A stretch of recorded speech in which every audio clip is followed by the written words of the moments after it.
ये Saturday nights main event को इतना रेट्रो या फिर ओल्ड टाइप का बनाना था क्या कि ट्रिपल एच भी लड़ने पे आ जाएंगे? Okay, hello chatters, my name is Rohit and you are watching wrestle chatter. तो इस वीडियो में रिव्यू करने वाले हैं सैटरडे नाइट्स मेन इवेंट को। बहुत ही मिक्स मेरी फीलिंग है इस वाले पूरे शो को लेके, क्योंकि जैसा एक्सपेक्टेड था वैसा कुछ नहीं हुआ और जो अनएक्सपेक्टेड था वो यहाँ पे हो गया। अब क्या बोल रहा हूँ मुझे भी नहीं पता। स्टार्टिंग करते हैं पूरे रिव्यू की। और भाई देखो, वीडियो को लाइक भी कर दो अगर आपको अच्छा लगती है वीडियो चैनल पे। सबसे पहले हमको शो से ही पता चलता है भाई कि ओपनिंग पैकेज ही इन्होंने जो जबरदस्त सा बनाया था भाई, पूरा ऐसा देख के लगेगा कि पुराने टाइम के ग्राफिक्स वैसे ही जैसी एनिमेशन उस टाइम पे यूज होती थी उसी तरीके की चीजें हुई है।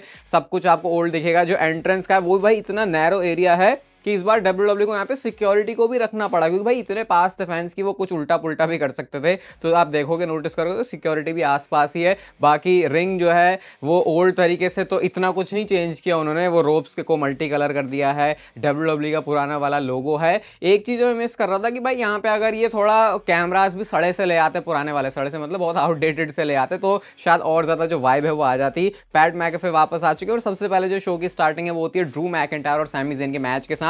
इस मैच भाई सैमी ज़ेन को बहुत ज्यादा गुस्सा आया। शुरू में उन्होंने ड्रू मैकिंटायर के कपड़े वपड़े उतारने से पहले, मतलब एंट्रेंस गियर उतारने से पहले ही वो जो है अटैक करना शुरू कर देते। वो सिर पे जो 10 पंचेस हमको देखने की आदत है भाई, 10-12 पता नहीं काउंटिंग की भूल गए, इतने ज्यादा उन्होंने मारे। इसके बाद ड्रू मैकिंटायर भी अपना जो बल है उसको दिखाते हैं, ओवरहेड सुप्लेक्स लगाते हैं। एक तगड़ा मूवमेंट आता है जब ड्रू मैकिंटायर जो है बिल्कुल रिंग पोस्ट पे जाके भिड़ गए और अब सैमी ज़ेन के पास स्पॉट है हलुआ किक मारने का, लेकिन उसको भी ड्रू मैकिंटायर काउंटर कर देते हैं। यहां से कुछ किक आउट के हमको सीक्वेंसेस दिखते हैं, जैसे स्पाइन बस्टर मारा, उसके बाद पावर बॉम्ब मारा सैमी ज़ेन ने, उसके ऊपर किक आउट कर दिया। सनसेट फ्लिप पावर बॉम्ब जो मारा भाई बिल्कुल मिडिल रोप से, वो भी बड़ा धांसू था। ड्रू मैकिंटायर ने उसके ऊपर भी किक आउट कर दिया। अब यहाँ पे वो क्लेमोर के लिए जाते हैं लेकिन उसको ब्लू थंडर बॉम्ब में बदल दिया। अब पता नहीं ड्रू मैकिंटायर की क्यों फट रही है भाई, वैसे तो बड़ा तगड़ा आदमी है। वो भागने लगा है सैमी ज़ेन से, लेकिन वो भाग नहीं रहा था, वो फंसाने की कोशिश कर रहा था सैमी ज़ेन को। उन्होंने फंसा भी लिया और भागते भूगते में ही जो क्लेमोर किक है वो सैमी ज़ेन को पड़ गई है।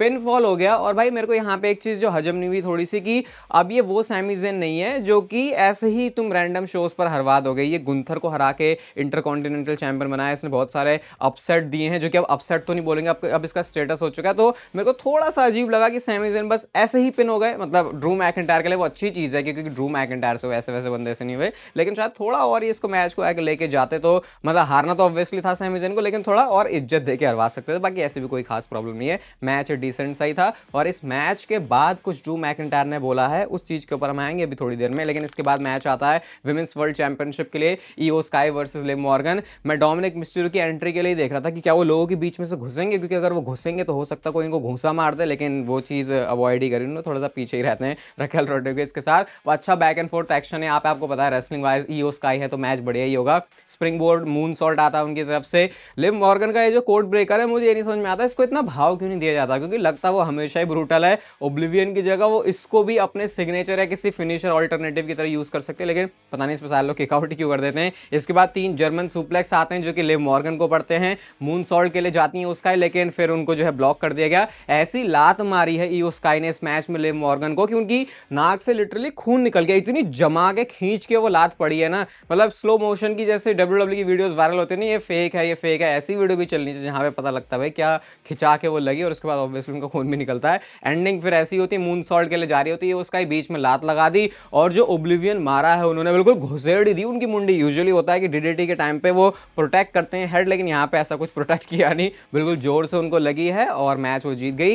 एंडिंग में रिया रिप्ली ने स्टैंड टॉल किया है, जो कि बिल्कुल सामने खड़ी थी, और यहाँ से मुझे तो लग रहा है कि नेटफ्लिक्स के ऊपर ये रिया रिप्ली और लिव मॉर्गन का मैच होने वाला है। बाकी ऐसा कुछ आतंक नहीं मचा है। वैसे जो रिया रिप्ली उनकी देख के बिल्कुल दिमाग खराब हो जाता है लिव मॉर्गन को, आज वैसी कोई चीज उतनी खास नहीं थी, बस आके उन्होंने कहा कि लुक दे दिया कि भाई देख अभी चैंपियनशिप के लिए मेरे को मैच चाहिए। इसके बाद आता है वर्ल्ड चैंपियनशिप के लिए match, Gunther versus Damian Priest versus Finn Balor. यहाँ पे मुझे बहुत सारी समस्याएं हैं। सबसे पहले तो मैच बहुत ही फास्ट पेस पर शुरू होता है, और इसलिए भी क्योंकि 3 बंदे हैं तो फिर आपको पता ही एकदम से करते हैं। फिन बैलर ने एक जो चॉप मारा ना गुंथर को, जब वो बॉस्टन क्रैब में फंसाया रखता है उन्होंने डेमन प्रीस्ट को, वो बहुत ज्यादा मुझे फनी लगा। क्योंकि बैलर मार रहे हैं गुंथर को चॉप, वो थोड़ा सा अटपटा था। इसके बाद डेविन प्रीस्ट का यहाँ पे आतंक सा दिखता है, दोनों को क्लोज लाइन उन्होंने मारी, चॉप करना वो शुरू करते हैं गुंथर को, दोनों को कॉर्नर पे ले जाके चिपका रहे हैं। इवन उन्होंने अंडरटेकर का वो जो ओल्ड स्कूल है, वो जो रोप पे चढ़ के करते हैं, उसको भी थोड़ा मॉडिफाइड वर्जन में किया, जो कि एंड में थोड़ा क्रॉस बॉडी की तरह लगा। अब यहाँ पे गुंथर ने अपना वही स्लीपर होल्ड लगा दिया, ऐसा लगता है डेविन प्रीस्ट खत्म हो जाएंगे, लेकिन फिन बैलर ने इसका फायदा उठाया, क्योंकि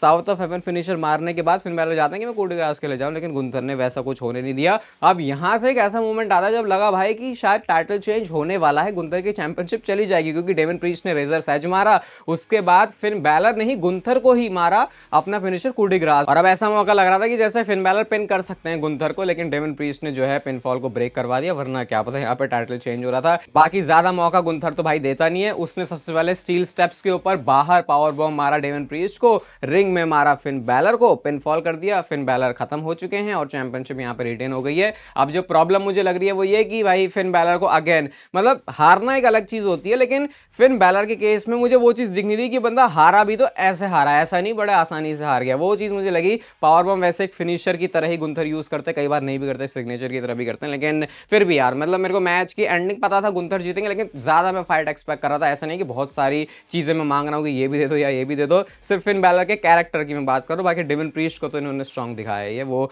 फिलहाल उनका जो दिन है वो ऐसा लग रहा है थोड़ा सा अच्छे चल रहे हैं। इसके बाद मैच आता है और भाई मैं इतना खुश हूं इस मैच के रिजल्ट को लेके।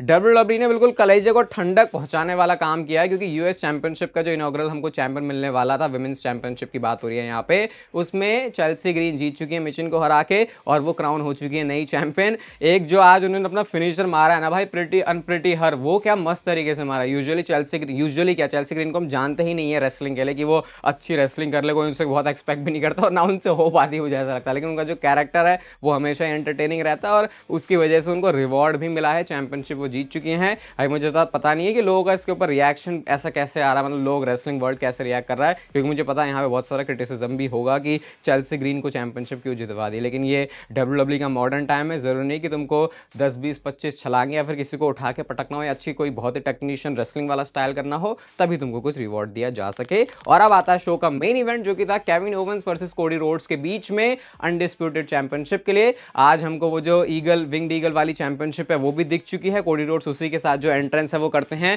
उनका खुद का भी जो सपना है वो पूरा हो गया है, बहुत सारे लोग भी देखना चाहते थे, वो भी चीज आज उन्होंने कर दिया। तो आज अनडिस्प्यूटेड चैंपियनशिप की जगह, मतलब चैंपियनशिप वही नाम कर रहे थे बस एक दिन के लिए, जो पता ही हमको डील हुई इनके बीच में। केविन ओवेंस वैसे तो पूरे टाइम बहुत ही गुस्से में भरे पड़े थे, जब मैच स्टार्ट हुआ भाई पता नहीं वो कोडी रोड्स के साथ भागने क्यों लगते हैं, कोडी रोड्स उनको चेस कर रहे हैं, डाइव लगा रहे हैं बाहर, और इसके बाद कुछ ऐसी चीजें होनी शुरू होती हैं जो कि लीड कर रही थी रैंडी ओटन के रिटर्न की तरफ। मैंने इवन अपनी प्रेडिक्शन पॉडकास्ट जो हमने बनाया था उसमें बोला भी था भाई रैंडी ओटन नहीं आया तो भाई फिर तो ऐसी की तैसी। और भाई हुआ क्या है, केविन ओवेंस ने स्लैम मारा कोडी रोड्स को टेबल के ऊपर, डेस्क के ऊपर, वैसे ही जैसे रैंडी ओटन का वो सिग्नेचर स्टाइल है, और उसके बाद वो कैमरा की तरफ देख के बोलते हैं हाय रैंडी, ऐसा उन्होंने बोला। ठीक है, अभी रैंडी की कहानी इतनी खत्म नहीं होती है, स्टॉन बॉम्ब मारा केविन ओवेंस ने, कोडी रोड्स को गुस्सा दिला दिया क्योंकि उनके फादर की तरह मॉक कर रहे थे केविन ओवेंस उनको, और वो डीएक्स वाला ऐसे भी कर दिया उन्होंने। इसके बाद डिजास्टर किक पड़ती है, केविन ओवेंस ने सुपर किक मारी, टेबल वगैरह उन्होंने क्लियर किया कि वो अब टेबल के ऊपर पटकने जाएंगे। यहां पे रैंडी ओटन का फिनिशर कोडी रोड्स ने आरकेओ लगाया है केविन ओवेंस को। ठीक है, ये बिल्कुल घुसेड़ के रख रहे हैं इस चीज में रैंडी ओटन को, और हम इस वाले इवेंट से एक्सपेक्ट कर रहे हैं कि कुछ सरप्राइज होगा। अब आगे कहानी बढ़ती है, कोडी रोड्स ने कटर मारा, केविन ओवेंस उसके ऊपर किक आउट करते हैं, केविन ओवेंस ने कोडी रोड्स को रेफरी के ऊपर ही फेंक दिया, मतलब कि अब रेफरी यहां पर है नहीं। स्टनर मारने के बाद पिनफॉल किया केविन ओवेंस ने कोडी रोड्स को, और रेफरी ही नहीं है वहां पे काउंट करने के लिए। और अगर आप काउंट देखोगे भाई तो वो 7-8 तक पहुंच चुका था, तो अगर वहां पर रेफरी होता तो क्या केविन ओवेंस आज अनडिस्प्यूटेड चैंपियनशिप जीत चुके होते। नया रेफरी आता है, उसके बाद फिर किक आउट हो जाता है, कोडी रोड्स ने कटर मारने के लिए वो जाते हैं, लेकिन केविन ओवेंस हट गए वहां से, और उसकी वजह से जो रेफरी है वो नया वाला भी ढेर हो गया, तो वो फिर से रेफरी यहाँ पे ढेर है। केविन ओवेंस कहते हैं रेफरी वगैरह सब गिरे हुए हैं, चेयर वो लेके आते हैं, कोडी रोड्स ने डक किया, कटर मारा, क्रॉस रोड्स मारा चेयर के ऊपर, लेकिन वो तो मुझे लग रहा है कि कोडी रोड्स को खुद ही ज्यादा लग गया। इसके बाद पिनफॉल किया, रेफरी बाहर से ऐसे 1 2 3 काउंट कर रहा है, कोडी रोड्स यहाँ पे क्लीन चैंपियनशिप जीत चुका है। क्लीन वगैरह जो भी बोले, भसड़ तो हुई, लेकिन किसी की हेल्प वगैरह से यहाँ पे वो जीते नहीं है। चैंपियनशिप ऐसा लग रहा है थोड़े मजे में ही रिटेन हो गई है। And no return of Randy Orton. मुझे कोई लॉजिक नहीं समझ में आया कि भाई तुमको एक धमाका डालना था सैटरडे नाइट्स मेन इवेंट में, वो धमाका तुमने डाला क्यों नहीं टेलीवाइज्ड चीज में? ये तो फिर ऐसे लगा कि हाउस शो की तरह ये है, और उसके बाद फिर तुम जो है इसको बस टीवी पे दिखा दे रहे हो, थोड़े से बस अच्छे कैमरास के साथ वो चल रहा है और हमको टीवी पे दिख जा रहा है। इससे ज्यादा फिर मुझे इसका कुछ मतलब लगा नहीं। लेकिन ये इन्होंने पता नहीं क्या किया, जब भी कोडी रोड्स और केविन ओवेंस की फ्यूड की बारी आ रही है तो ये चीजें शो पे दिखाने से ज्यादा शो के बाद क्यों दिखाते हैं? मतलब मैं सही बता रहा हूँ, पूरे शो में जो बम फटे हैं, जो कि कुछ फटे नहीं है,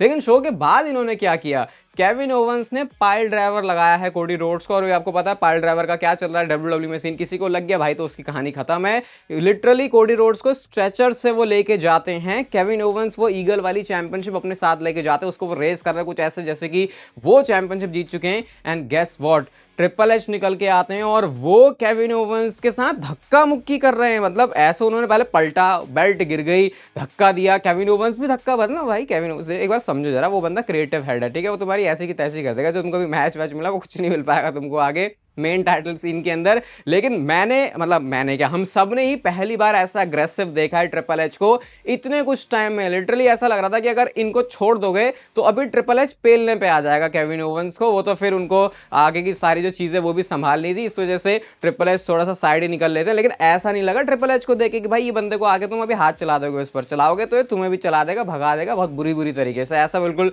ट्रिपल एच को देख के यहाँ पे वाइब आई है। तो वो जो स्टोरी है कि केविन ओवेंस हार तो गए कोडी रोड्स से, लेकिन फिर भी उन्होंने जिस तरीके से कोडी रोड्स को बजाया है, यहाँ पे डेफिनेटली कुछ अनफिनिश्ड बिजनेस है। ये सारा एलिमेंट अगर ये इस मैच के दौरान या उस टाइम पे भी डाल देते तो अच्छा होता, क्योंकि बाद में फिर फुटेजेस कोई रिलीज कर रहा कहीं से आ रही है वो चीज है। बाकी रैंडी ऑर्टन का नामो निशान है नहीं, वो चीज देख के बहुत ज्यादा जो है बकवास सा लगा है। एंड ड्रू मैकिंटायर के बारे में जो मैं बात कर रहा था भाई, वो कहते हैं एक बंदे को तो मैंने उड़ा दिया, अब 4 बंदे बाकी। अगर आप इन 4 बंदों को सोचो तो Jimmy Uso, Jey Uso and obviously Roman Reigns वो नाम है। चौथा नाम है किसका है, सीएम पंक का है या फिर ये सोलो सिकोवा का है या ये पॉल हेमन का है। अभी ड्रू मैकिंटायर इसके अराउंड में जो है काफी कुछ चला रहे हैं। अगर मैं इस वाले शो की रेटिंग की बात करूं भाई, देखो तो मैं मैचेस तो सही हैं, लेकिन मैं इसको 3.5 स्टार से ज्यादा नहीं दे सकता। वो भी शायद मैं लग रहा है मुझे थोड़ा सा ज्यादा ही दे रहा हूँ, क्योंकि एज सच कुछ बहुत कुछ दिखा नहीं। मैं रैंडी ऑर्टन को एक्सपेक्ट कर रहा था, वो चीज भी उन्होंने नहीं करी। तो भाई पता नहीं कितना लटका के रोकने रखने वाले हैं ट्रिपल एच, ये तो गलत बात है। फिर तो यार केविन ओवेंस से एक मुक्का तुमको ट्रिपल एच को रख ही देना चाहिए था। बाकी आप बताओ आपको शो कैसा लगा। ये वीडियो आपको अच्छी लगी तो इसे लाइक कर दो, चैनल को सब्सक्राइब कर दो ऐसी और मस्त वीडियोस के लिए।